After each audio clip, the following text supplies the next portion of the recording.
नमस्कार। कभी सोचा है एक गांव आखिर चलता कैसे है? मतलब वो कौन सा सिस्टम है जो हमारे लाखों गांवों की रोजमर्रा की जिंदगी को एक पटरी पर बनाए रखता है? तो आज हम एनसीईआरटी के आधार पर गांव के प्रशासन की इसी दिलचस्प दुनिया में गोता लगाने वाले हैं। तो चलिए एक बहुत ही आम सवाल से शुरू करते हैं, है ना। गांव में जमीन को लेकर भाइयों में, पड़ोसियों में झगड़े की कहानियां तो हम सबने सुनी ही हैं। लेकिन सवाल यह है कि ये झगड़े आखिर सुलझते कैसे हैं? कौन है जो ये फैसला करता है कि भाई जमीन असल में है किसकी? तो इस सवाल का जवाब छिपा है गांव के प्रशासन में। अब देखिए, ये कोई एक आदमी का काम नहीं है, बल्कि एक पूरा का पूरा सिस्टम है। एक ऐसा सिस्टम जिसे गांव में शांति और व्यवस्था बनाए रखने के लिए ही डिजाइन किया गया है।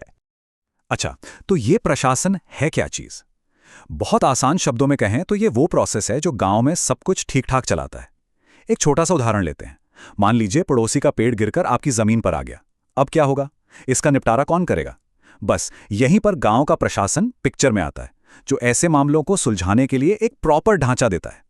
तो चलिए इस सिस्टम के सबसे जरूरी और कह सकते हैं कि जमीनी लेवल के किरदार से मिलते हैं। कौन है वो? वो हैं पटवारी। पटवारी, हाँ, इन्हें कई जगहों पर लेखपाल, कानूनगो या कर्मचारी भी कहते हैं।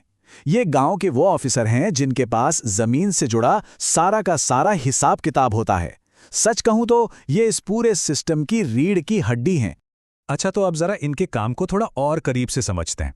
सबसे पहला और सबसे जरूरी काम है भूमि रिकॉर्ड को मेंटेन और अपडेट करना। मतलब जमीन किसने खरीदी, किसने बेची, इसका पूरा लेखा जोखा रखना।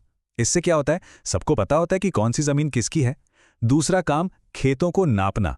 ये तो बहुत ही जरूरी है ताकि बाउंड्री को लेकर कोई लड़ाई झगड़ाई ना हो। और तीसरा, फसल की जानकारी रिकॉर्ड करना। इससे सरकार को ये समझने में मदद मिलती है कि भाई देश में किस फसल की कितनी पैदावार हो रही है, ताकि वो उसी हिसाब से अपनी कृषि योजनाएं बना सकें। तो अब ये तो बिल्कुल साफ है ना, कि पटवारी का काम सिर्फ कागजों और नक्शों तक ही नहीं है। नहीं, उनका काम तो सीधा सीधा गांव के लोगों की जिंदगी से जुड़ा है। चाहे वो जमीन के झगड़े सुलझाना हो या फिर किसानों को सरकारी योजनाओं का फायदा दिलवाना हो। लेकिन रुकिए, पटवारी इस सिस्टम में अकेले नहीं है। चलिए अब थोड़ा जूम आउट करते हैं और देखते हैं कि वो किस बड़े स्ट्रक्चर का हिस्सा है। एक ऐसा स्ट्रक्चर जिसमें पुलिस और तहसील भी शामिल हैं। अब ये देखिए, ये टेबल पूरी कहानी को एकदम साफ कर देती है। एक तरफ है थाना, यानी हमारा पुलिस स्टेशन। इनका काम क्या है? लॉ एंड ऑर्डर मेंटेन करना। मतलब चोरी, लड़ाई झगड़ा या कोई भी क्राइम हो उसे रोकना। और दूसरी तरफ है तहसील ऑफिस। यह है जमीन और लैंड रेवेन्यू से जुड़े मामलों का मेन सेंटर। यहीं पर तहसीलदार जैसे सीनियर ऑफिसर बैठते हैं जो पटवारियों के काम पर नजर रखते हैं। अब बात करते हैं उस सबसे जरूरी डॉक्यूमेंट की, जिसके बिना सच मानिए ये पूरा सिस्टम चल ही नहीं सकता। और वो है जमीन का रिकॉर्ड, जिसे हम खसरा खतौनी भी कहते हैं। तो सवाल उठता है कि भाई ये जमीन के कागज इतने जरूरी क्यों हैं? चलिए इसके 3 बड़े कारण समझते हैं। नंबर 1, ये मालिकाना हक का पक्का कानूनी सबूत है। नंबर 2, अगर कोई झगड़ा हो जाए तो यही रिकॉर्ड सबसे बड़ा और ऑफिशियल सबूत माना जाता है। और नंबर 3, जब किसी किसान को खेती या किसी और काम के लिए बैंक से लोन चाहिए होता है ना, तो बैंक इसी जमीन के रिकॉर्ड को गारंटी के तौर पर रखता है। ठीक है, तो अब तक हमने सारे अलग अलग पीसेस को समझ लिया है। अब देखते हैं कि ये सब मिलकर एक साथ गांव की प्रॉब्लम्स को सॉल्व करने और लोगों की मदद करने के लिए कैसे काम करते हैं। सोचिए, गांव की रोजमर्रा की जिंदगी में क्या क्या होता है।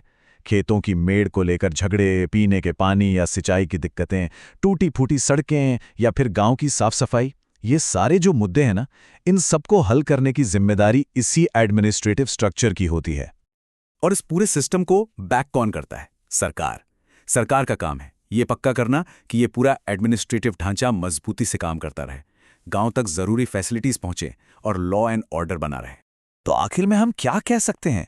यही कि एक अच्छा, स्मूथली चलने वाला गांव का प्रशासन ही किसी भी गांव की शांति और तरक्की की नींव होता है, बुनियाद होता है। क्योंकि अगर ये ना हो तो छोटे छोटे मामले भी बड़े झगड़ों में बदल सकते हैं। तो भविष्य के बारे में क्या ख्याल है? आज हम सब डिजिटल दुनिया में जी रहे हैं ना, तो जरा सोचिए, जमीन के रिकॉर्ड रखने के इस सदियों पुराने सिस्टम को टेक्नोलॉजी की मदद से और बेहतर और ज्यादा ट्रांसपेरेंट और तेज कैसे बनाया जा सकता है। ये एक सोचने वाली बात है, इस पर विचार जरूर कीजिएगा।